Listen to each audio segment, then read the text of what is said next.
Assalamualaikum warahmatullahi wabarakatuh. Bismillahirrahmanirrahim. Allahumma sholli wa sallim ala sayyidina Muhammadin wa ala alihi washabihi asma'in nama ba'du. Sedanten ingkang kula hormati wabil khusus teman bapak kula Kiai Haji Agus Ali Masyuri.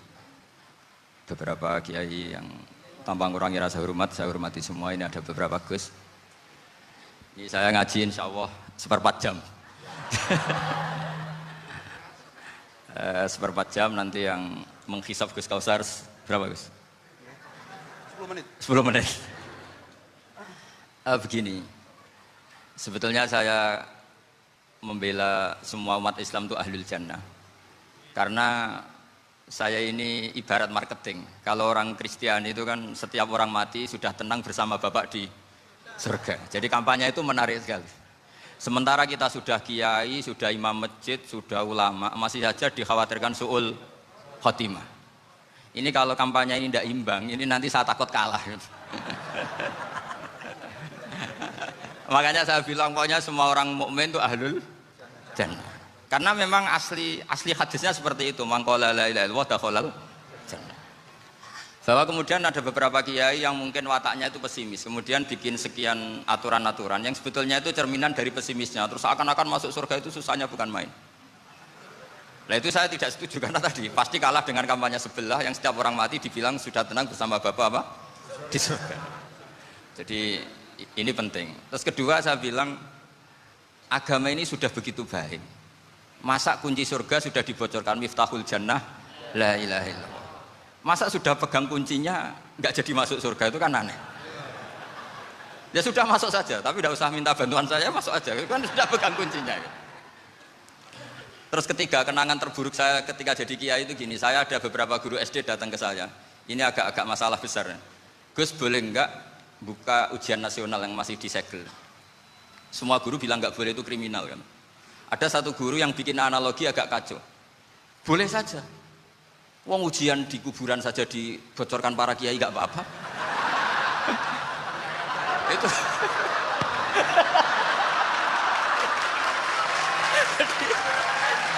Tapi ini kriminal ya.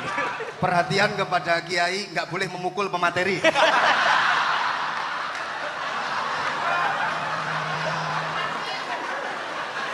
Jadi tentu itu analogi yang salah kan. Marrobuka kan, Tuhan kamu siapa, Nabi kamu. Tuhan kamu siapa, Nabi kamu siapa, imam kamu siapa. Ini kan sudah dibocorkan oleh para kiai. Artinya apa? Nak raiso jawab kebablasan gitu. Terus guru ini berpikir kalau ujian akhirat sekrusial itu saja bisa dibocorkan, kenapa ujian nasional tidak boleh? Tentu ini kias yang salah, saya tidak ngajari seperti itu. Tapi saya ngajari ke kalian betapa mudahnya masuk surga. Kunci jawaban sudah dikasih, kunci pintu masuk sudah dikasih. Kok sampai tidak masuk, ini kebablasan. Paling salah gurunya. Jadi ini kenapa saya sering cerita orang mukmin semuanya itu min ahlil jannah, itu saya jamin. Sama tidak usah takut su'ul khotimah, tidak usah takut berlebihan seperti itu. Karena setahu saya, setidaknya saya mewakili ulama zaman ini. Rata-rata guru kita ini bermadzhab Syadzili dalam berkeyakinan berpikir tentang Allah. Di antara ini yang mulai saya ngomong serius, supaya tadi kan guyonannya sudah diambil Gus Reza sama Gus Kausar. Saya tahu kenapa mereka guyon. Kalau ngomong serius takut kalah sama saya.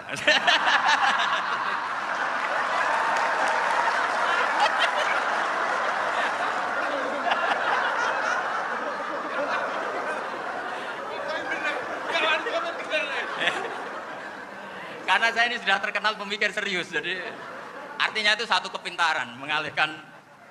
Ya, oh ya, sudah itu satu kecerdasan. Tidak hanya ngalim tapi betul cerdas. Jadi itu bukti beliau-beliau ini cerdas itu. Saya berpikir begini, ini madzhab Syadzili. Kita semua tentu Syadzili karena kita semua ngaji kitab hikam. Kita tahu kitab hikam itu muridnya Abdul Abbas Al-Mursi, Abdul Abbas Al-Mursi muridnya Syekh Abdul Hasan apa? Asy-Syadzili. Saya masih ingat betul makalah itu dan saya ulang-ulang. Setiap saya ngajar di sarang saya ajarkan itu.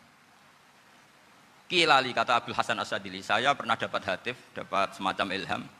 Apa makna min syarril waswasil khannas? Itu kata beliau dijawab oleh hatif itu. Hatif itu nggak perlu diterjemah tadi ada karena tadi diajarin itu. Apa yang dihidupkan itu nggak perlu dijelaskan. kata hatif tadi, waswasun yadkhulu bainaka wa baina habibika yunsi ka altofahu alhasanah wa yudzakiru ka af'ala ka asai'ah wa yukassiru indaka dzatas shimal wa yuqallilu indaka dzatal yamin liya'dila bika an husnidzanni billah ila su'idzanni billah. Jadi yang dikatakan waswas adalah kamu digiring untuk hanya ingat sisi-sisi kamu yang negatif, dilupakan bahwa Anda punya sisi-sisi yang positif. Misalnya seperti ini, mungkin secara fikih tadi banser-banser tegas, wah ini masalah lelaki perempuan dipisahkan gini-gini. Tapi kenapa Ghazali bilang ya sudah gini gak apa-apa. Sebetulnya ada rukhsah itu karena ini di depan umum. Yang paling pantangan Nabi itu layak luwana rojulun bimro'atin. Ini ada yang menjaminnya gitu. Malah khawatir saya di sini dipisah tapi setelah berduaan nggak bisa. Jadi toleransinya karena ini di depan umum. Itu masih ada toleransinya. Layak luwana rojulun bimro'atin. Begitu juga ketika kita dosa, misalnya kita dosa. Orang Islam setiap dosa itu pasti ingat salahnya, terus kemudian istighfar. Dan ketika satu kebaikan dibandingkan keburukan, itu kata semua ulama, karena sayi'ah itu bernilai 1, kebaikan bernilai apa? 10. Itu masih surplus berapa? 9. Jadi itu cara berpikir Abu Hasan Asyadzili. Kenapa kamu harus berpikir positif tentang Tuhan? Sekali berpikir tentang negatif, itu bahaya betul. Misalnya begini, kamu berpikir, tak rewangi, jadi kiai, sujud, rukuk, ternyata aku tetap lebu neraka, gunanya apa? Itu menurut saya kan nggak punya akal. Sujud itu satu kelaziman menghamba kepada Allah. Normalnya seorang hamba itu ya sujud. Kemudian gara-gara kamu ingin masuk surga, terus logika kamu dibalik, gunanya apa saya sujud? Ternyata saya masuk neraka. Itu pertanyaan yang benar-benar bodoh dan itu menjadikan Allah benci. Logikanya dibalik begini. Ini saya ngomong serius karena ini bentuk kemenangan saya. Ini bentuk kemenangan saya. Saya berkali-kali ngomong di kota pelajar di Jogja karena banyak pengujinya juga. Bukan sekedar pendamping tapi penguji. Banyak yang profesor, bukan sekedar dokter, banyak yang profesor. Jadi biar ini dok. Begini, saya pernah ditanya sama seorang dosen, Gus, saya ini ngaji hadis banyak, tapi ada yang saya tidak paham, yaitu mangqala la ilaha illallah dakhalal jannah, ada kalimat wa in zana wa in saraka. Meskipun pernah zina, pernah maling. Ini kan seakan-akan mentoleransi perzinaan dan pemalingan. Terus saya bilang, oh makna hadis itu seperti ini. Jadi kebenaran absolut, kebenaran yang mutlak itu tidak akan terganggu oleh status perilaku seseorang. Saya berkali-kali memberi contoh. Orang yang ditangkap KPK akan bilang 1 tambah 1 2. KPK-nya juga bilang 2. Rivalitas dalam politik, Pak Prabowo ya bilang 2, Pak Jokowi juga bilang 2. Orang yang zaniyah, yang lonte pun akan bilang 2. Muftinya juga bilang 2. Ketua MUI-nya juga bilang 2. Artinya gini, kebenaran yang absolut adalah kebenaran yang siapapun akan meyakini seperti itu. Seperti 1 ditambah 1, 2. Kamu punya musuh bilang 2. Kalau ibu-ibu ini punya maru, ya marunya bilang 2 tadi, tambah mama. Enggak tahu saya terjemahnya apa tadi. Nah, kebenaran yang absolut itu kebenaran yang siapapun pasti mengakui. Dan uniknya begini, saya pernah ngaji acara himmah, acara pondok sarang di Demak. Kalau kamu bilang 1 ditambah 1 menjadi 2, untuk mengatakan 2 itu kamu butuh hadiah enggak? Mereka semua jawab enggak. Kita semua enjoy saja mengatakan tembok itu putih. Kenapa? Karena memang putih. Kita mengatakan 1 tambah 1 2 karena memang kita tanpa presentasi dapat hadiah, dapat penghormatan. Kenapa untuk mengatakan Allah itu Tuhan kita butuh surga? Memangnya kalau tidak ada surga Allah tidak jadi Tuhan? Ini problem orang soleh-soleh yang terlalu pesimis. Makanya nanti orang-orang soleh itu masuk surganya berat. Tapi kalau orang alim lebih gampang kira-kira seperti itu. Iya, karena kan imannya lebih bagus. Dalam hadis qudsi Allah ini yang dibuli orang-orang soleh. Laulam akhluk jannatan wala naron alam akun ahlan an uto'ah, dalam hadis qudsi itu. Kalau saja saya tidak menciptakan surga dan neraka, apa saya tidak jadi Tuhan yang perlu ditaati? Apa kalau kamu tidak saya kasih uang 1 juta terus bilang 1 tambah 1 11? Enggak kan? Tetap bilang berapa? 2. Kalau kebenaran absolut yang 1 tambah 1 kamu bilang 2 meskipun tanpa mendapat hadiah. Kenapa untuk bilang Allah Tuhan kamu butuh hadiah surga? Itu kan serah ikhlas belas.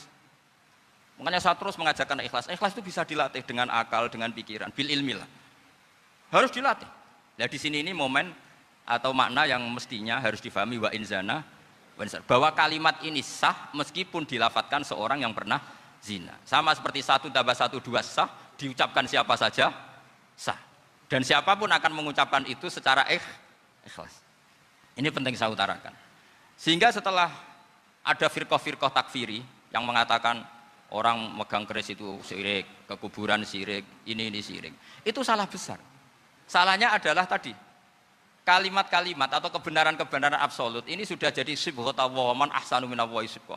Kalimat ini begitu absolut di hatinya orang mukmin.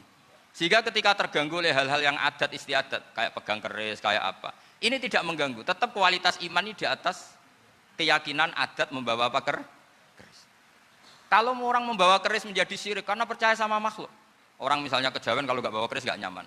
Orang kota itu kalau nggak bawa ATM juga nggak nyaman. Itu tidak dihukumi syirik. Kamu pergi lupa bawa HP nyaman enggak? Enggak, kenapa enggak dihukumi syirik?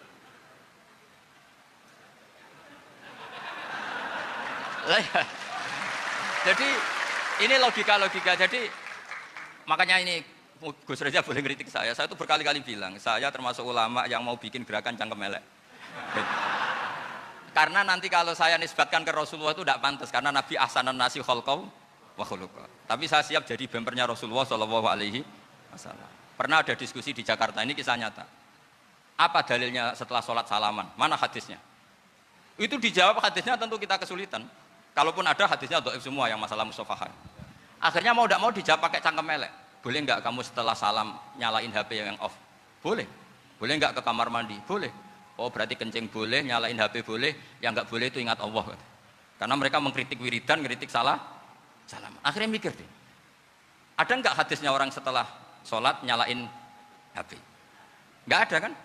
Tapi mereka nyalain HP enggak hambatan, tapi untuk salaman masalahkan.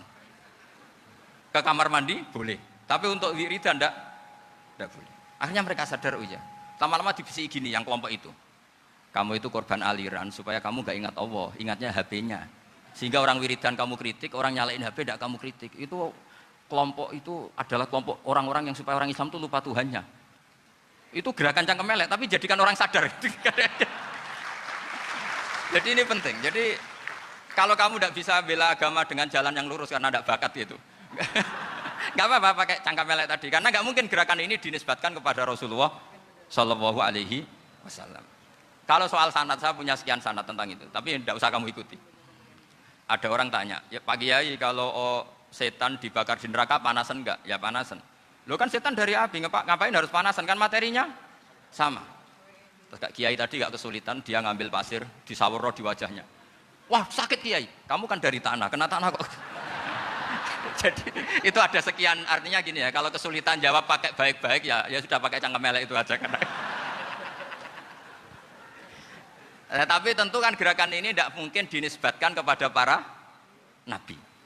Tapi saya pastikan meskipun nggak bisa dinisbatkan kepada para nabi dari segi cangkem elek tadi, tapi secara semangat itu sama. Saya punya sekian contoh. Benar Gus Riza tadi gojok saya sengawur-ngawurnya itu masih punya sana. Itu pas saya ngawur pun masih punya apa? Nabi Ibrahim itu ketika faja'alahum judhatan illa kabiralahum itu si berhala paling besar dikasih kapak. Ketika mereka geger, ini siapa yang berhala kecil? Kata mereka, sami'na fata yadhkuruhum yuqalu lahu Ibrahim. Ya kira-kira Ibrahim lagi. Terus setelah Ibrahim didatangkan, siapa yang melakukan ini semua? Ini jawaban Nabi Ibrahim, bal fa'alahu kabiruhum hadza. Ya tanya yang bawa pedal, saya kan enggak bawa kan. Terus kata orang-orang, otak kamu itu di mana? Masa berhala disuruh nanya, kan nggak bisa ngomong. Ibrahim kembalikan, ufil lakum walima ta'buduna min dunillah. Lalu tak kamu di mana? Sudah tahu nggak bisa ngomong kok disembah gitu. Itu ada kata ufin. Ufin itu kalau diterjemah kira-kira ya agak-agak jancuk gitu. Kira-kira seperti itu. Jadi Sekarang dalilnya jancuk apa Gus?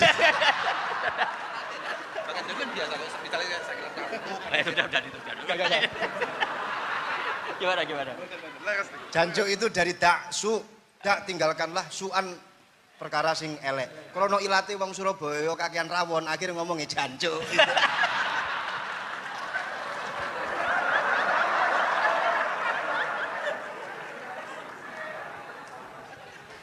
Jadi mulai dulu melawan kebatilan itu harus pakai logika yang vulgar. Karena memang nggak mungkin dengan bahasa-bahasa priayi itu nggak mungkin.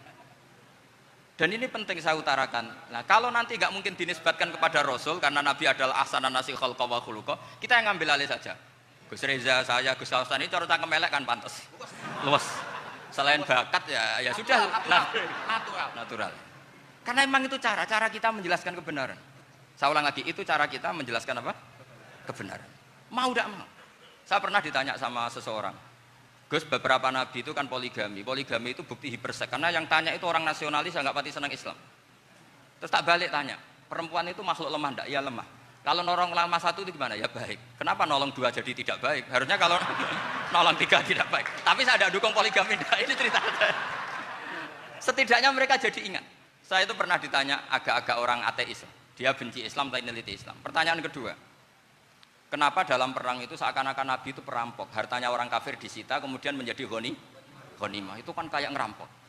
Terus saya tanya gini, kalau ada penjahat ke rumah kamu, kemudian pakai senjata api, setelah kamu ringkus, itu senjata api kamu kembalikan apa kamu sita? Oh ya saya sita, kalau tak kembalikan dipakai ngerampok lagi. Ya sama seperti itu, kalau kekuatan mereka dikembalikan akan dipakai kekuatan mereka lagi. Jadi ya lagi-lagi ini kemenangan orang serius. Karena nanti guyanya sudah dintekno sama Gus Safa sama Gus Riza. Nah kenapa saya ngajar begitu rileks, begitu santai? Karena pikiran saya sederhana. Fa innal uqula muttarratun ila qabilil haq. Akal sehat pasti dipaksa menerima apa? Kebenaran. Sehingga kebenaran itu tidak usah kamu ngomongkan secara serius, secara tidak perlu. Kebenaran itu mudah diterima. Saya itu pernah ngaji berkali-kali di Jogja di mana-mana sampai ada buku seorang dokter nulis tesisnya itu bangga lagi menjadi muslim setelah ngaji saya itu. Karena saya menerangkan itu ringan. Orang Islam itu harus mencintai Allah. Ciri utama cinta itu tidak tegang, rileks. Saya bilang begini, kalau kamu pernah 1 tahun digratisi orang rumah, makanan, kamu kira-kira itu mudah nggak mencintai orang yang berjasa sama kamu minjemin rumah dan ngasih makan gratis? Mudah kan? Apalagi kita ini mudah mencintai orang yang minjemin mobil 1 tahun, ngasih rumah 1 tahun, apalagi selamanya. Kenapa kita tidak mudah mencintai Allah yang memberi kita bumi, air, oksigen, semuanya kita dikasih Allah? Akhirnya mereka mikir, wong mencintai seseorang yang ngasih dalam durasi 1 tahun saja mudah, apalagi mencintai Allah yang ngasih kita tanpa batas. Itu disebut walladzina amanu asaddu hubbal lillah. Orang mukmin itu mudah sekali mencintai Allah. Caranya dilatih tadi. Kita mudah mencintai orang yang berjasa sama kita. Kenapa tidak mudah mencintai Allah yang tentu jasanya lebih besar? Nah, karena akhir-akhir ini banyak orang yang terlalu nazir, terlalu apa? Kata Nabi kan basyiru wala tunafiru, yasiru wala tu'assiru. Sehingga saya bikin gerakan. Pokoknya semua orang mukmin pasti masuk surga. Nanti soal ada kesalahan-kesalahan kecil yang menjadikan orang su'ul khotimah itu sifatnya kehati-hatian. Jangan menjadi hukum. Hati-hati itu tidak menjadi hukum. Kalau kamu nyupir hati-hati itu bukan berarti pasti kecelakaan. Enggak. Hati-hati itu ya hati-hati saja, tidak menjadi hukum. Ini penting saya utarakan karena kubu sebelah kampanye sudah tadi, setiap mati pasti tenang bersama Bapak di surga. Sementara kita mau kampanye, kamu sholat tidak mesti diterima, haji tidak mesti diterima, jadi kiai tidak mesti masuk surga. Coba kalau kita kampanye gitu terus, yang mau jadi muslim itu siapa? Jadi ini sudah tak perhitungkan matang-matang, saya milih macam seperti itu. Ya ini saya pikir sudah, ini pembandingnya supaya punya waktu. Saya suka sekali. Nah ini yang sesi terakhir ya, sesi terakhir. Saya akan cerita fikih karena Nyun sewu Gus, ada iklan sebentar dari ibu-ibu, pentolan mic kurang dekat ke mulutnya Gus Baha. Sehingga suaranya tidak terdengar sampai ke belakang. Oh, gitu, pentolannya ya? Didekatkan Gus ke mulut. Ini kalau ngomong konotasinya itu mesti nyerempet. Sudah apa ya? Sudah ahlinya di situ. Ya malah kayak gitu.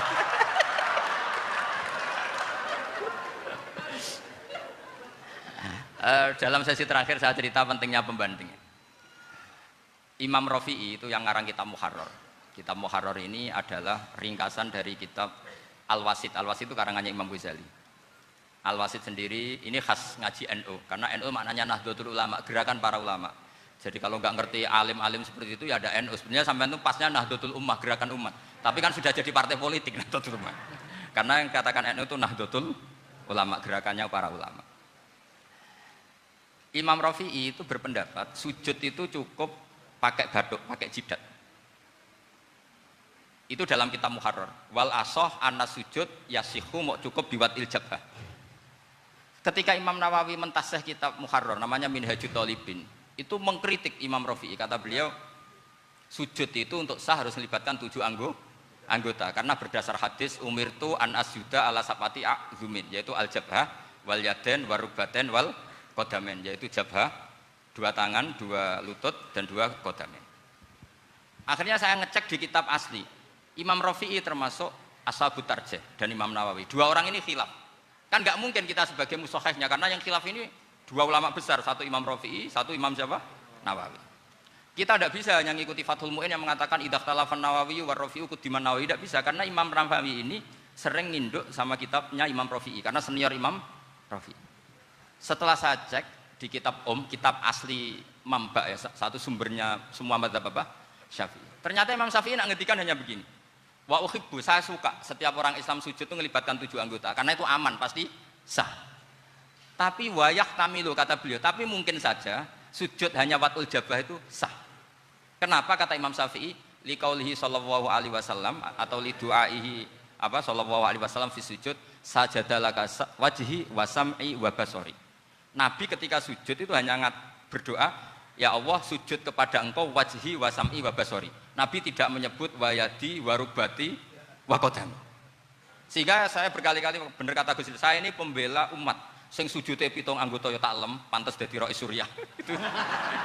Yang sujudnya batok tok ya tetap sah ngikuti madhabnya Imam Rafi'i, meskipun itu tidak saya anjurkan, tentu tidak saya anjurkan. Alasannya Imam Syafi'i tadi, Rasulullah pernah berdoa dengan kata-kata sajadalaka wajhi, bukan diteruskan wayadi warubati wakoda. Sehingga fal khilaf huna bakin ala khidati kalau dalam bahasa fikih. Khilaf biar tetap sesuai aturan khilaf masing-masing, nggak perlu kamu menggugurkan pendapat Rafi'i yang mengesahkan sujud hanya pakai jabah. Ini penting karena tadi seperti saya katakan, yang sujud anggota itu ya masuk swarga mergo pintere, sing nganggo bathuk tok yang mlebu swarga mergo gobloke tadi, karena aksaru ahlil jannah al-bulbul. Nah, ini madhab saya. Jadi saya itu ingin umat Islam itu baik-baik saja. Ya, karena tidak mungkin lah kita tidak bela Islam di zaman akhir, tidak mungkin kan tadi kubu sebelah kampanyenya sudah seperti itu. Kalau kita ngomong ikhtiyat, kiai ra mesti mlebu swarga, sing sholat ngeduk ra mesti husnul khotimah, wah kan jadi repot. Saya ini pengagum teori ikhlas, dilatih bil ilmi, saya ulang lagi, dilatih bil ilmi. Saya ini malunya tadi saya mengatakan 1 tambah 1 2 itu meskipun tidak ada yang memberi hadiah tetap saya katakan 2. Saya mengatakan air itu dingin, tidak ada yang ngasih hadiah, saya akan bilang kalau air itu dingin, kalau api itu panas. Untuk hakikat-hakikat seperti itu saja saya jujur tanpa ingin imbalan. Tapi ketika hakikat mengenai Allah kok saya minta imbalan surga dan neraka, ini apa-apaan? Kira-kira gitulah, Rais Suriah macam apa gitu.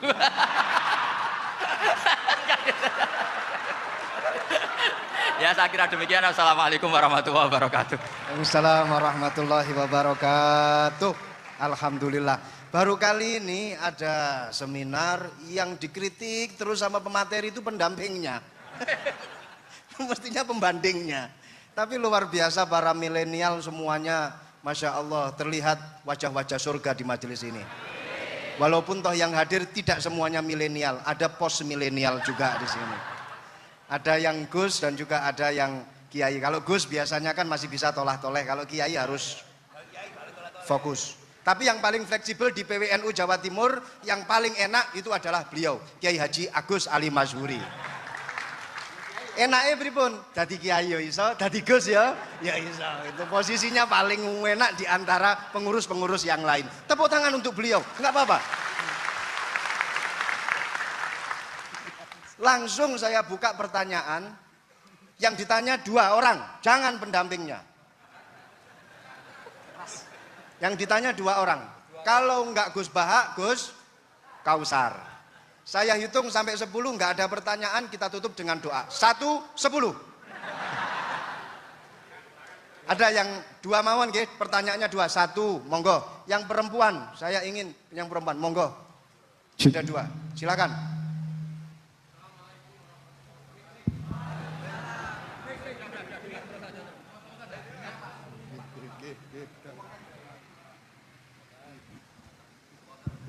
Bismillahirrahmanirrahim. Assalamualaikum warahmatullahi wabarakatuh.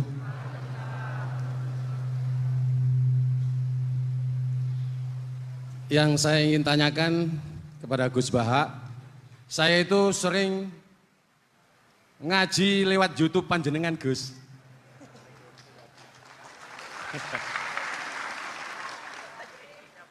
Insya Allah ilmu saya tambah walaupun tidak banyak. Yang saya tanyakan, nopo ilmu kula niki barokah? Yang pertama, karena saya ngaji lewat YouTube panjenengan, saya tidak izin. Untuk itu hari ini saya izin panjenengan. Mudah-mudahan ilmu ingkang saya dapat dari panjenengan itu saged barokah. Niku Gus. Terima kasih. Wassalamualaikum warahmatullahi wabarakatuh. Waalaikumsalam warahmatullahi wabarakatuh. Langsung mohon Gus nggih, yang satunya dulu. Ya Pak. Oh gitu. Monggo Gus. Itu tetap barokah dan kebaikan itu mah nggak perlu minta izin. Kalau kebaikan minta izin jadi repot. Jadi kalau dalam kitab fikih disebut iktifaan bil idzni syar'i, karena syara akan selalu memberi izin sama kebaikan. Itu tidak hanya masalah YouTube sampean. Tadi melihat wajah Gus Ali ibadah, pamit dulu. Nanti kalau ada orang alim lewat mau lihat juga pamit dulu. Lama-lama mau baca sholawat, ya Rasulullah pamit dulu mau baca sholawat. Jadi semua kebaikan itu cukup iktifaan bil idzni syar'i. Ya jelas ini ya. Ya. Oke, terima kasih. Jangan lupa pulsani tuku dhewe lek ndelok YouTube. Wifi-nya juga jangan nyolong. Harus passwordnya izin kepada yang punya wifi. Baru nanti 100% barokah. Mbak yang belakang bisa berdiri. Yang mau tanya tadi. Ya, silakan. Bismillahirrahmanirrahim. Assalamualaikum warahmatullahi wabarakatuh. Mohon izin Yai Gus. Saya di sini mau tanya. Selain sebagai pelajar santri, saya juga sebagai seorang mahasiswi di salah satu universitas di Surabaya. Yang saya tanyakan sebagai pemuda milenial, kita semua tahu bagaimana keadaan demokrasi negara Indonesia saat ini. Yang saya tanyakan bentuk dari hubbul waton minal iman. Hubbul waton di sini, bolehkah saya sebagai seorang mahasiswi menyuarakan pendapat saya, berjuang bentuk ijtihad demi keadilan berupa demonstrasi.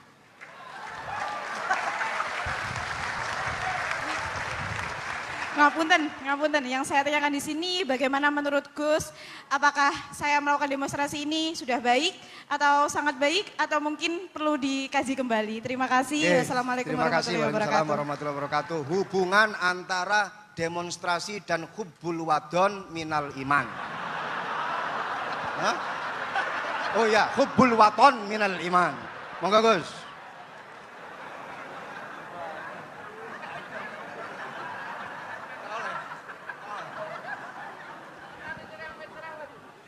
Ini benar-benar ahli. Begini kan, demonstrasi itu kan makna pokoknya itu kan apa? Memperlihatkan. Makanya demonstrasi kekuatan maknanya ya show ya, memperlihatkan satu apa? Kekuatan. Sehingga kalau dalam Islam itu ya fleksibel, asal itu tidak merugikan orang lain, tidak anarkis, tidak madarat bagi kelompok lain tentu boleh. Bahkan kalau tidak apa? Menyuarakan suara kita tentu dengan cara-cara yang tetap islami ya, itu malah kita disalahkan karena berarti tidak ikut bertanggung jawab terhadap proses bernegara, tapi tentu disuarakan secara konstitusional dan secara baik. Kemarin pas demo di Jogja yang ramai itu masalah rancangan KUHP itu rektor UI juga ketemu saya, pamit Gus mau demo ya tapi yang baik dan sopan karena begini ya. Di Quran itu ada ayat walau la daf'uhin nasa ba'dahum bi ba'dil fasadatil ard. Jadi kekuatan manapun itu harus dikontrol. Tentu kontrol itu macam-macam. Tapi tentu saya ulang lagi, jangan anarkis, jangan melakukan sesuatu yang kontraproduktif. Jadi menurut saya pernah ditanya, Gus kalau pemerintah itu didukung 90% rakyatnya bagus enggak? Ya bagus, berarti presidennya hebat, didukung mayoritas rakyat. Kalau hanya 55 ya bagus, presidennya biar tahu, biar hati-hati karena dipilih separuh lebih sedikit gitu. Lah kok bagus semua? Ya emang harapan kita sama Allah semuanya baik semua kata saya gitu. Jadi susahnya apa sih kita melihat sesuatu itu asal agama ini kan gampang, asal tidak maksiat itu baik. Asal tidak maksiat itu baik. Makhuyira Rasulullah bina amroini lakhtaro aisarahuma malam yakun isman. Jadi demo itu bukan, nah kalau demo yang diharamkan sebagian fatwanya ulama tentu yang maknanya yang anarkis. Kalau yang dihalalkan tentu maknanya yang tertib. Itu biasa dalam hukum fikih. Rasulullah ngendikan A, mahmalnya seperti ini. Rasulullah ngendikan B, mahmalnya seperti ini. Karena kadang ngendikanin Nabi cara zahir itu berlawanan. Misalnya Nabi ditanya, amal paling baik apa ya Rasulullah? Nyaur utang gitu. Karena biasa yang ngemplang mungkin yang tanya itu tukang. Tapi kadang Nabi jawab birrul walidain. Kadang jawab as-sholat li awwali waktiha. Karena penanyanya ini beda. Takon enggak tahu sholat. Gimana? Sing takon enggak tahu sholat. Ya, sing takon ora tahu sholat kata beliau. Kan gitu. Jadi ini penting saya utarakan karena zaman Nabi itu ya biasa Nabi misalnya ngendikan sesuatu itu. Terus ada juga sahabat yang memperlihatkan pendapatnya. Tapi tidak niat bantah. Masyhur itu dalam tarikh. Saya beri contoh yang masyhur itu. Nabi pernah sholat duhur itu 2 rakaat. Sebagian riwayat mengatakan asar, tapi yang lebih kuat itu duhur. Setelah 2 rakaat Nabi sholat, itu akabiru sahabat papan atas itu sudah ada yang ngendikan karena mereka sopan semua, tahu etikal. Setelah Nabi pulang sudah dekat pintu, ada sahabat yang berdiri. Ya Rasulullah, aku siroti sholatu amnasita. Ini sholat model kosor, apa engkau lupa? Tapi sahabat yang nggak tanya, ini niatnya malah lebih agak-agak buruk. Baguslah kalau sholat terbaru 2, berarti besok ya 2. Karena pakai teori nasah mansuh, berarti hukum itu pakai yang terbaru. Jadi gayanya enggak tanya, tapi lebih sama mungkin yang setuju undang-undang tadi ya tentang rumah tangga, kalau istri nggak mau dikumpuli tetap dipaksa, nanti suaminya bisa dilaporkan ke pengadilan gitu. Saya pasti mikir saya bukan masalah pengadilannya, pasti istrinya cantik. Kalau jelek kan nggak mungkin dipaksa. Ini ketularan ya. Jadi saya cara berpikir tuh, jadi tak pikir lucunya saja, bukan pikir serius. Ketularan ya, sudah ketularan ini. Karena keburukan itu mudah nular. Akhirnya Nabi kembali lagi, enggak, kullu dzalika lam yakun, semua itu enggak terjadi. Tapi Nabi sebagai orang yang sangat, ya sebenarnya enggak boleh dibahasakan sangat demokratis, sangat bijak.